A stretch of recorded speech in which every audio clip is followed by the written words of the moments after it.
क्या लव जिहाद क्यों बढ़ रहा है? हिंदू बेटियों को ये नर पिशाच ही इनको अगर कहा जाए तो कम नहीं होगा। कैसे बरगला लेते हैं अपनी बातों में ला करके और फिर कहीं ले जाकर उनको बेच देते हैं। आधुनिक कल्चर के हिसाब से आजाद कर दिया, तो भैया आजाद कर दिया तो वह लड़की आगे जाकर के रामायण हमने उसे पढ़ाया नहीं, न राम रहस्य न कृष्ण रहस्य, डायरेक्ट डायरेक्ट हमने उसे लंदन रहस्य पढ़ाया जी। तो उसी रहस्य को पढ़ाया। और फिर उस रिलेशनशिप पर जब अनिरुद्धाचार्य जैसे महापुरुष टिप्पणी करते हैं तो उसमें तमाम ऐसे देवियां उठकर खड़ी हो जाती है, नारी का अपमान है, नारी का अपमान है। अरे भाई, नारी का अपमान हम नहीं करते, लेकिन पशुवत आचरण करने वाली राक्षसियों का अपमान तो कर सकते हैं। जी, लिव इन रिलेशनशिप, इसका मतलब ही यही है कि पहले लड़का और लड़की साथ में रहें, पसंद आ जाए एक दूसरे को तो ठीक है, नहीं तो छोड़ के हम दूसरे के साथ शादी कर लेंगे। और हुआ भी, चाहे वो किसी भी क्रम, और रोज पेपर में पढ़ते हैं यही चीज अनिरुद्धाचार्य जी ने कह दी तो उनका विरोध है। तो एक बात है, क्योंकि सच्चाई कहने पे विरोध क्यों? मैंने बताया कि शरीर के अलावा हमारा जीवन कहीं न कहीं हम केवल हार्डवेयर में ही नहीं जीते हैं, हमारा सॉफ्टवेयर भी एक दूसरे से जुड़ना चाहिए।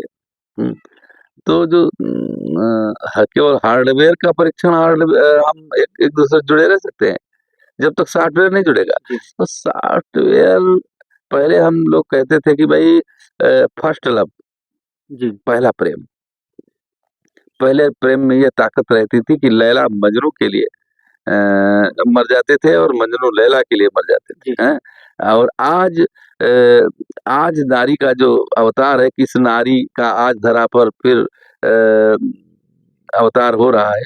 सरल प्रेम का दुनिया भर में जब व्यापार हो रहा है, लैला मजनू आज धरा से डेरा डंडा बांध रहे, सीरी और फरहाद स्वयं ही आज पलायन साध रहे, काम सूत्र पर आज निरंतर अनुसंधान हो रहा है। जी। किस नारी का आज धरा पर फिर आह्वान हो रहा है? दीदी दीदी कह दो तो देखो संतोष रोज आता है इनको, होश ठिकाने लग जाएंगे यदि भूले से माँ कह दो, स्वीट हार्ट डार्लिंग स्वीटी कहकर सम्मान हो रहा है। किस नारी का धरा पर फिर आह्वान हो रहा है? तो ये जो नारी का नया अवतार है और उसका जो केवल और केवल हार्डवेयर के प्रति उनका जो मजा लेने की जो वृत्ति है, वह उन्हें रिलेशनशिप की तरफ प्रेरित करती है, लेकिन ऐसी वो रिलेशनशिप उनके जीवन का आधार नहीं बन सकती।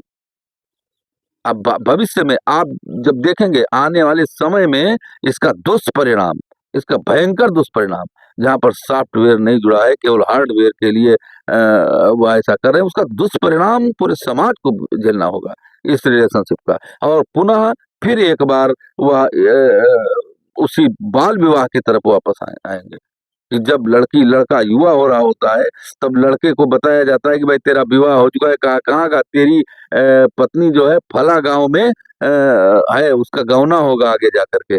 तब वह प्रयास करता था और कई बार ऐसी घटनाएं आती हैं, मैंने बुजुर्गों के मुँह से सुना है कि भैया अरहर और ज्वार के खेतों में मैं बैठा रहता था कि मेरी पत्नी कब इधर से लोटा लेकर के डोल डाल के लिए आएगी।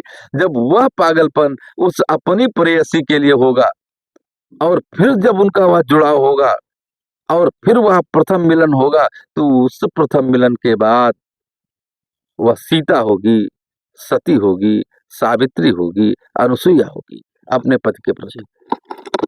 इसका रील बनाने का एक क्रम है महाराज जी, हम देख रहे हैं कि केवल प्रसिद्धि मिल जाए। और अभी आपने बहुत अच्छी बात कही कि आपने अनुसुईया का अनुसरण किया और सती सावित्री का अनुसरण कराया, पद्मिनी का वर्णन आपने किया। प्रसिद्धि ऐसे काम करके भी तो मिल सकती है कि प्रसिद्धि को नाच कर ही मिल सकती है, जो अश्लीलता समाज में फैला करके। और आज हमारा समाज, अगर कहीं प्रवचन महाराज जी एक अच्छी रील पड़ जाती है तो इतना लोग उसको नहीं पसंद करते, लेकिन वो गाली दे करके अगर कोई लड़का करता है तो लाखों मिलियन में उसको लोग फॉलो करते हैं और उसके वीडियो वायरल करते हैं, उस गाली को वायरल कर रहे हैं। लेकिन समाज में जो अच्छे विचार देकर के जिससे कुछ सुधार हो सकता है उसको लोग आगे बढ़ावा भी नहीं देते हैं। आप भी देखते हैं, और इस पर आपका क्या मत है? देखो, केवल प्रसिद्धि की उनको मिल जाए बस। एक बात मैं बताऊं, आकर्षण जी। यह प्रकृति का नियम है। फूल को सुंदर क्यों बनाया गया? क्योंकि वह भ्रमर को आकर्षित कर सके। जी उसमें सुगंध क्यों डाली गई? क्यों जिसकी सुगंध से भ्रमर आकर्षित हो सके हो जाएगा। और फिर उस पर बैठे जिसके द्वारा पराग का जो है निषेचन हो सके, पराग इधर-उधर आ जा सके, जी। ठीक है? दूसरे फूल पर भी जा सके। तो यह जो सौंदर्य है, यह प्रकृति का पूरक है। जी इसलिए नारियों में सौंदर्य प्रेम ठूस-ठूस कर इस प्रकृति ने भरा है, जी ठीक है? तो रील बनाने का प्रसिद्धि के अलावा एक और भी कारण है सबसे बड़ा, क्या? कि वह अपनी सुंदरता दिखा करके और दूसरों से लाइक पाना चाहती हैं कि हम सुंदर हैं, जी हैं? हाँ जो केवल पति से ही मिल करके तुष्टि नहीं हो रही उनको, जी कि पति कह दे आपको, अब तो पति कहता भी नहीं तुम सुंदर हो, जी क्योंकि पति जो है दूसरी सुंदरता बाहर बाजार में ढूंढने के लिए तैयार है, समाज में दूसरी जगह ढूंढ रहा है, अपनी पत्नी को नहीं कह रहा है कि वो सुंदर हो। सुंदर कहने के भी परिणाम है, ये हमारी साधुशाही व्यवस्था में दूसरा है। जी तो नहीं कह पा रहा है सुंदर हो, तो वो सुंदर हैं हम, या इसको ये कहलाने के लिए अब सबसे सरल साधन है इंटरनेट, उस पर जाती हैं, जी अपने को वायरल करती हैं, फिर नीचे लाइन लग जाती है, ओ वेरी ब्यूटीफुल जी फलाना ठिकाना है, हो जाता है ना। तो यह उनसे तुष्टि मिलती है, उनकी आत्मा को बड़ी शांति मिलती है। ओ हो, मेरे को 500 लोगों ने, 1000 लोगों ने सुंदर कहा, अश्लीलता हैं? फैला करके हाँ, सुंदर कैसे भी, कहलवाना अब वो कैसे भी सुंदर कहलवाएँगे, उनको ये हवस है कि हम सुंदर कहलाएँ।